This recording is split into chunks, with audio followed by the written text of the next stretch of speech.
Hey, what's up? I'm Ray Green, former executive turned nomad entrepreneur, and I have sold more than $1 million in fractional services from a remote Mexican beach since leaving my job as a CEO for a private equity-backed company and managing director of the U.S. Chamber of Commerce's National Small and Mid-Sized Business Unit prior to that. And over the years, I have found that there are 5 things that have helped me bust through plateaus and earn more money, generate more revenue, and do it in less time. I'm going to share what those are now. Let's dive in. When I left the corporate grind and started building online 5 years ago, selling fractional services was actually the first thing that I started with. And it was because it was the easiest transition. It was the most natural transition to go from 15, 20 years as a senior manager or an executive and being an employee into dipping your toes into being an entrepreneur. And it's a really unique business model because fractional services is basically virtual employment. Right? Like it's contract employment, it's interim employment, it's virtual part-time employment one way or another. Like whether you don't actually take the jersey of the company that you're wearing, and it's not a W-2, and it's not a traditional employee relationship in the sense that you're a free agent, you can quit, they can fire you, you don't have the benefits, you're usually not rolled into anything like 401ks, retirement plans, all that jazz.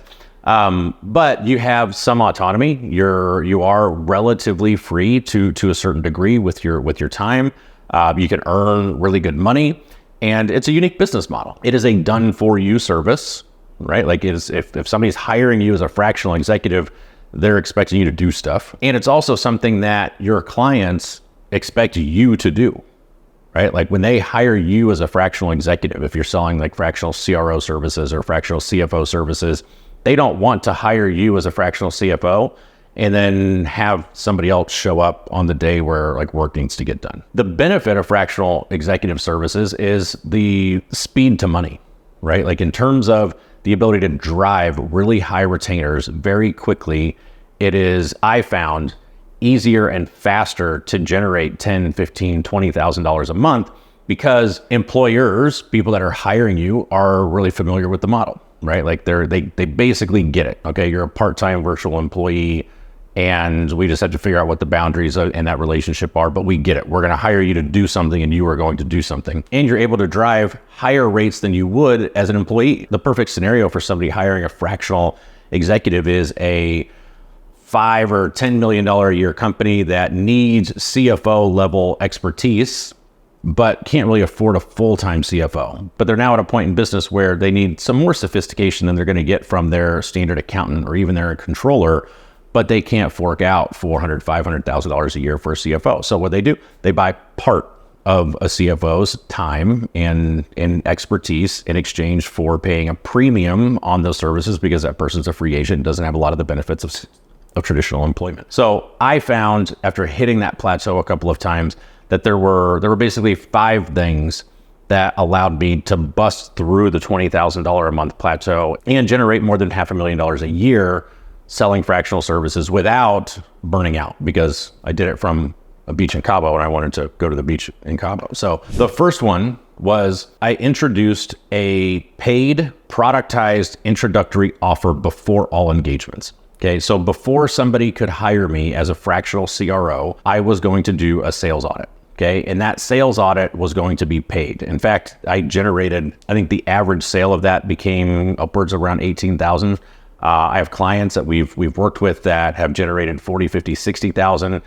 We have others that do it for 2,500, 5,000. So when I built my audit and I developed a process to deliver that, I was able to whip through those really quickly because it's kind of like product iteration. Every time you run the process, you go, oh, I can improve this, I can automate this, I don't need this piece. So your product just naturally improves because you've got a consistent process. It also gets easier to market because you have a specific thing that you are selling, right? It has some boundaries, it has kind of a transformation, there's a clear understanding of, okay, I'm getting this thing, I'm going to get a roadmap when I'm done, and that's going to lay out the plan of what we're going to go through. I found after running that productized service, that sales audit, my rates afterwards went up. Why? Because risk and price are basically inversely related. Okay, so the more I doubt that you can do what you say you do, the less I'm willing to pay for it.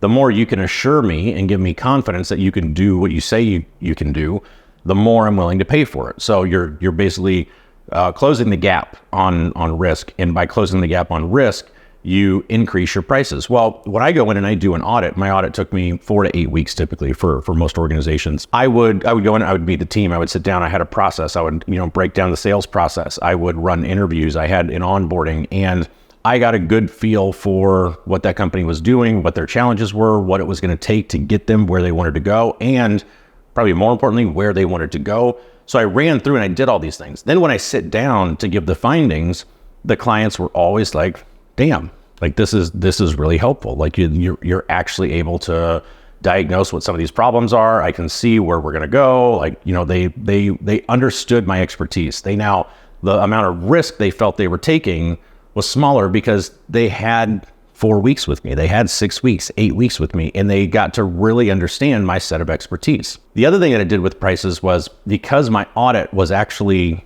standardized in terms of pricing, it was 0.1% of revenue, and eventually it was 0.1% of revenue if you wanted us to do it, because I hired a couple people, I'll get into that in a minute. 0.2% if you wanted me to do it. And what that did was give me a fixed pricing mechanism to discuss in the discovery phase and while we're talking about the engagement. So instead of saying, Ray, how much are your fractional CRO services? It was, how much is the sales audit? And if the question became, how much are your fractional services? I would say, depends on what I find in the audit, right? Like I need to understand what the diagnosis is before I can offer a prescription. And frankly, I don't know if I'm getting into something that's going to, be relatively easy for me or something that's going to be more difficult. And, just like your doctor, I've got to understand what the situation is and make a proper diagnosis before I can give you a legitimate prescription. So I added a revenue stream and systematized that to the point that I was able to actually get help with parts of the audit, and my actual rates went up as a result of it.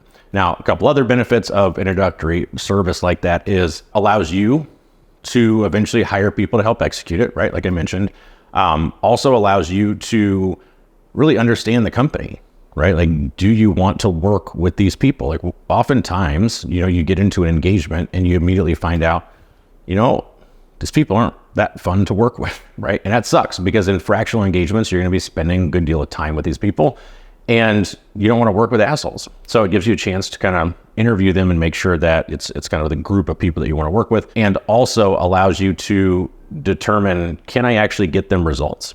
Okay, like nothing is worse than in fractional engagements than taking on work just because it kind of remotely fits like some of your skill sets, and then you get in there and you realize, oh shit, like there's all kinds of problems here. Like there's cultural problems, and there's team problems, and there's tech problems, and there's this, and there's this, and there's this. And you didn't know that during discovery. So you went through and you said you could get them results, and then you get in there and you pop the hood and you go, oh shit. It gives you an opportunity to really look at that and say, I can get results, and this is what it's going to take to get results, both in terms of time and effort, which increases your likelihood of getting testimonials and case studies, which increases the likelihood of getting more customers. Now, the second thing that I did was I killed the hourly billing. All right. Now, a lot of fractionals are selling by hourly rates, and that's how I got started, frankly. And I just learned very quickly a couple of things. Like, first of all, we all know that time is your most precious asset. Okay. Well, we also know that time isn't actually what clients want. If you don't believe me, then give your client a bunch of time and bill them a bunch of money and not get them any results. They're not going to be thrilled. Before you've done any type of audit or anything like that, they don't really have anything else to buy. Okay, like they're still in their mind, they're thinking this is like an employment engagement. And how do you pay? You pay on salary, you pay on hourly, you pay on time. Because when you're buying an employee, when you're paying for an employee, you're paying for basically all of their time. They can see their current state. They can see the diagnosis. They go, okay, dude knows what he's talking about. They can see the future state, and they can see the results that we're going to help them get. And they go, okay, cool. Like we're hopeful, we're optimistic.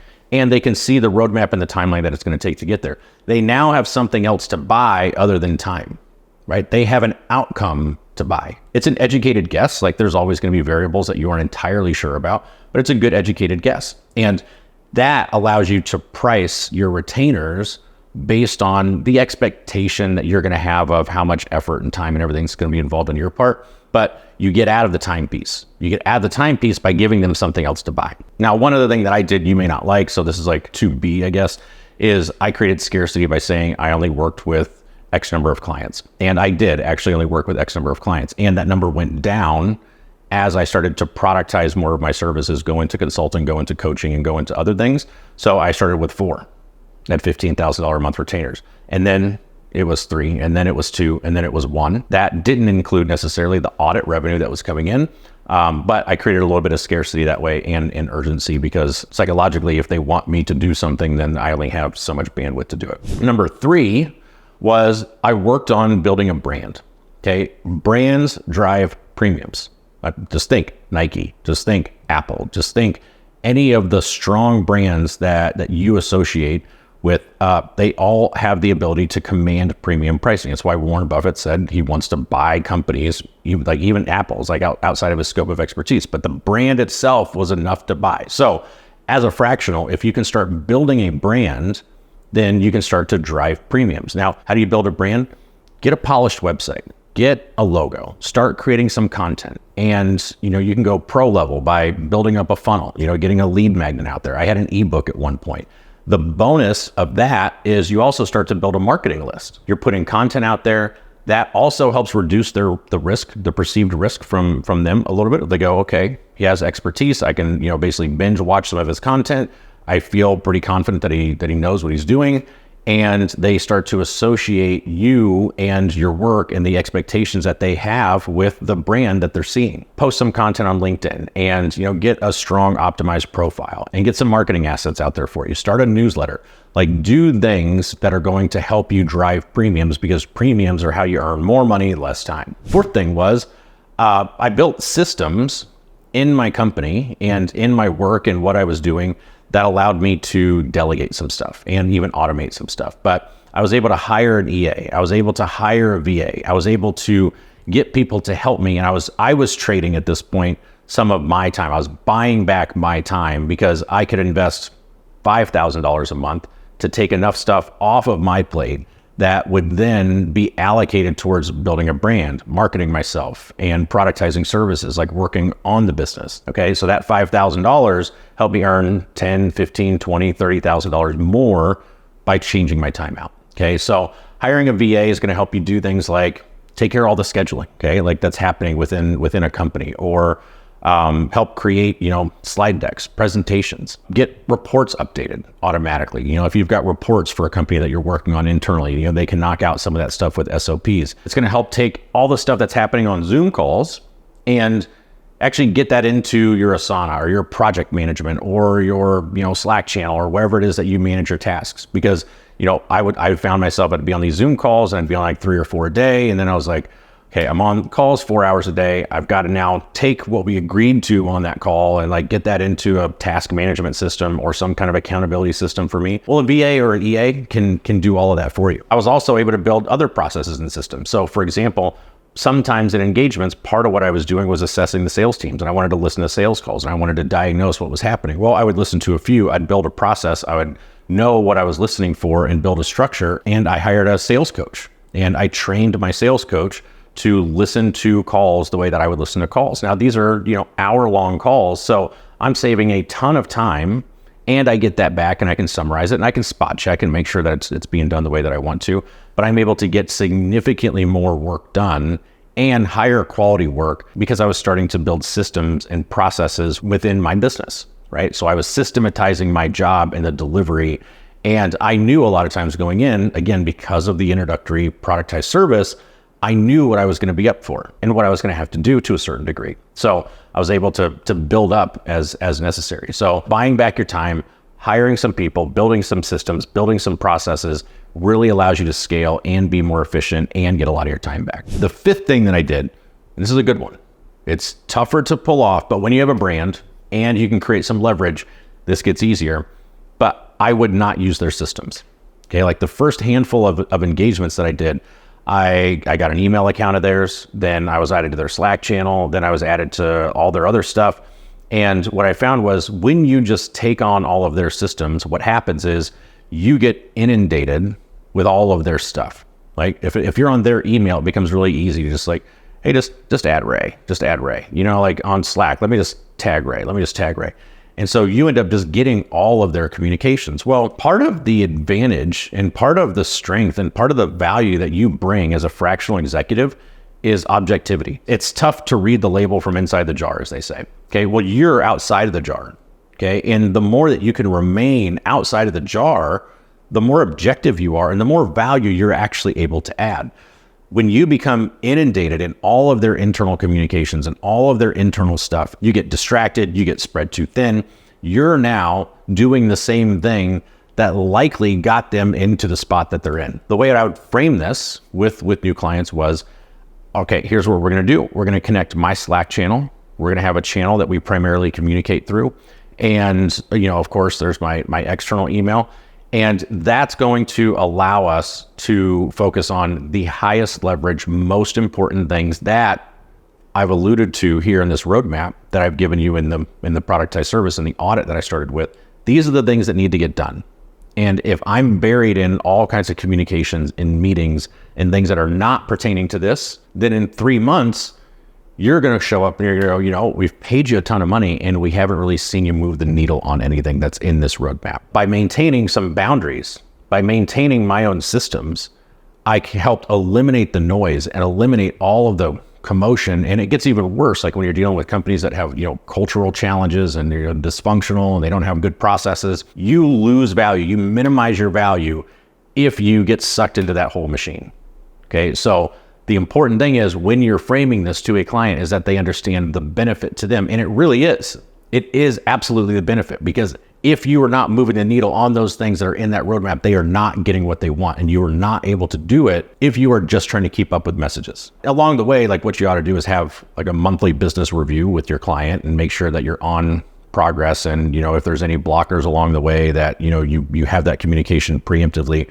But one way that I just know for me and the clients that I worked with, a way to streamline the process and get them the best results was to not jump onto all their internal systems. So there you have it. First, introducing a paid introductory productized service before every engagement, killing hourly billing, building a brand, creating systems that help you delegate or automate some of the functionality that you've got to do to execute, and not joining their systems. Those are just some of the things that I've found that help me really maximize my time, get more leverage, get more output, more revenue, more results, and do it with fewer inputs. What questions do you have below? I'd love to hear them. I'll try to answer if I can. Adios.